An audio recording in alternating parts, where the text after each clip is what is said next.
कहाँ जाते हैं, मनाली जाते हैं गाड़ी के लिए। कई परिवार इसी असुविधा के कारण नहीं आ पा रहे। उत्तराखंड के प्रधानमंत्री से बात करें और यहाँ से गाड़ी लगाएं।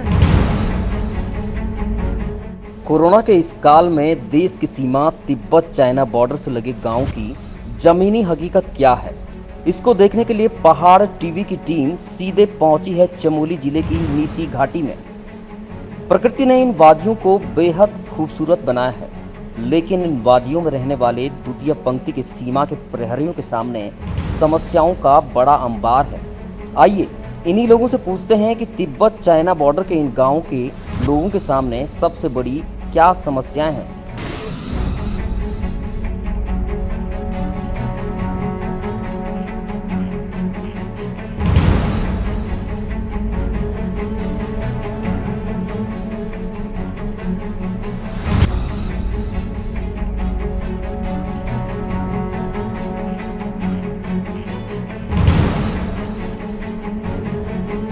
असुविधा होने के कारण कई परिवार इसी असुविधा के कारण नहीं आ पा रहे, क्योंकि जोशीमठ से नीति तक 1000 रुपया एक सवारी का किराया देना पड़ रहा है। अब कौन 1000 रुपये देगा, किसके पास 1000 रुपया होगा। सबसे पहले तो यही टावर का समस्या है यहाँ पे, क्योंकि बातचीत हो रही, नेट चल नहीं रहा है और बच्चों की ऑनलाइन पढ़ाई हो रही जी, और नेट यहाँ काम नहीं कर रहा है। आज हम बात कर रहे हैं चाइना तिब्बत से लगे जो बॉर्डर के गांव हैं, उन गांवों की हम लोग बातचीत कर रहे हैं कि उन गांवों में किस तरह की समस्या हैं। उन समस्याओं को सुनने के लिए जो है अभी जो है हमारे साथ जो है अभी मनोज हमारे साथ हैं, जो कि पूर्व छात्र संघ अध्यक्ष भी हैं और उस पूरी वैली के बारे में बहुत अच्छी तरह से जानते हैं, क्योंकि मूल वहीं के निवासी हैं। नीति जो वैली है, नीति वैली के लगभग 1 दर्जन से ज़्यादा गाँव आज महरूम हैं स्वास्थ्य सुविधाओं से, इसके अलावा जो है महरूम हैं संचार की सुविधाओं से और परिवहन की सुविधाओं से। ये पूरे देश भर के एक ऐसे गांव हैं जो सीमा से लगे हुए गांव हैं और बहुत ही संवेदनशील इन गांवों को माना जाता है, जहां देश के प्रहरी जो लोग हैं, उन गांवों में जो रहने वाले लोग हैं, वो किन परिस्थितियों में रह रहे हैं, इन्हीं सारी बातों के लिए मनोज हमारे साथ हैं। मनोज जो है आप पूरी उसी घाटी से हैं। सबसे बड़ी समस्या चाइना तिब्बत से लगा हुआ, बॉर्डरों से लगा हुआ पूरा गांव का क्षेत्र है, क्या सबसे बड़ी समस्या? देखिए जी, सबसे पहले तो नवल भाई बहुत बहुत धन्यवाद आज इस कार्यक्रम में। और मैं ये कहना चाहूँगा कि मैं अभी उसी घाटी का रहने वाला हूँ, नीति घाटी से मैं आता हूँ। तो आज जब हम देखते हैं उस वैली की हालत, वो भी चाइना का बॉर्डर का लगा हुआ गांव है और उस वहाँ के जो हम लोग हैं सेकंड प्रहरी के रूप में हम लोग वहाँ जाने जाते हैं। आज जो सबसे बड़ी समस्या आ रही है, आज पूरे देश में पूरे कोरोना की महामारी फैली हुई है और आप देखते होंगे कोरोना की महामारी से भी हमारी पूरी घाटी भी अछूती नहीं रही है। वहाँ भी कई मामले ऐसे आए हैं जो कि कोरोना से कई लोग ग्रसित हुए हैं।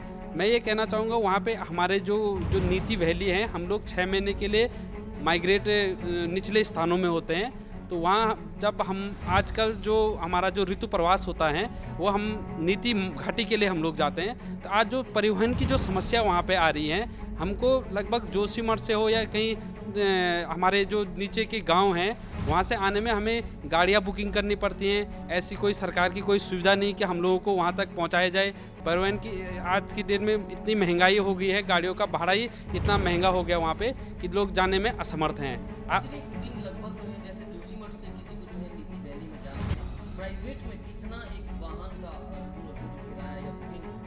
टोटल जो वहाँ का किराया है अभी तक तो 1000 रुपये, जोशीमठ से नीति जाने का 1000 रुपये एक पर्सन से लिया जा रहा है। अगर उसमें भी अगर एक आदमी को जाना हो तो वो भी तब कॉमर्शियल गाड़ी नहीं, प्राइवेट गाड़ी बुक करने पड़ते हैं, जो कि 5 और 6000 के बीच में एक आदमी को देना पड़ रहा है।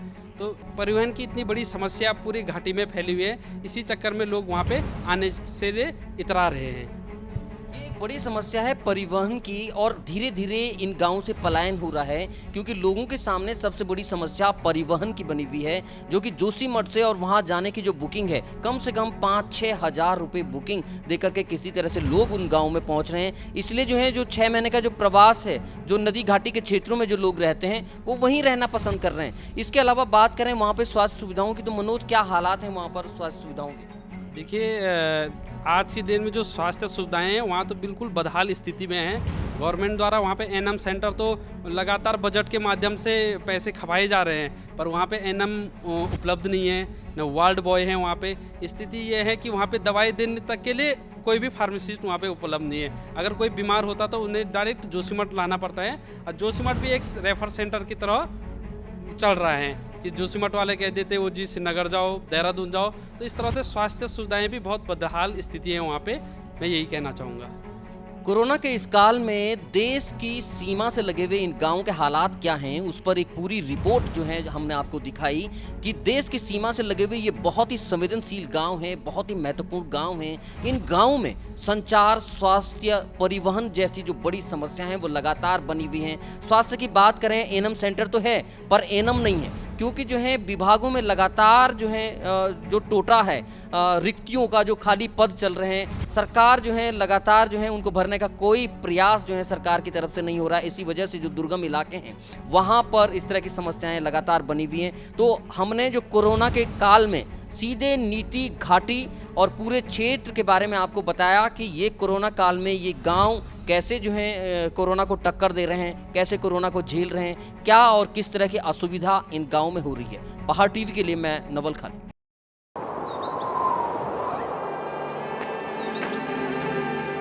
है बेखौफ उम्मीद का रंग।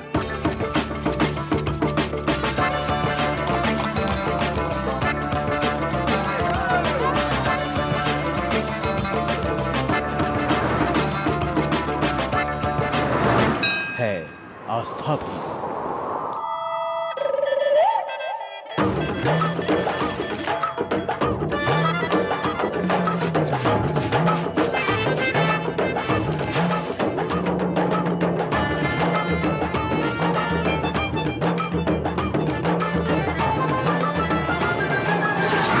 ये है मेरा उत्तराखंड।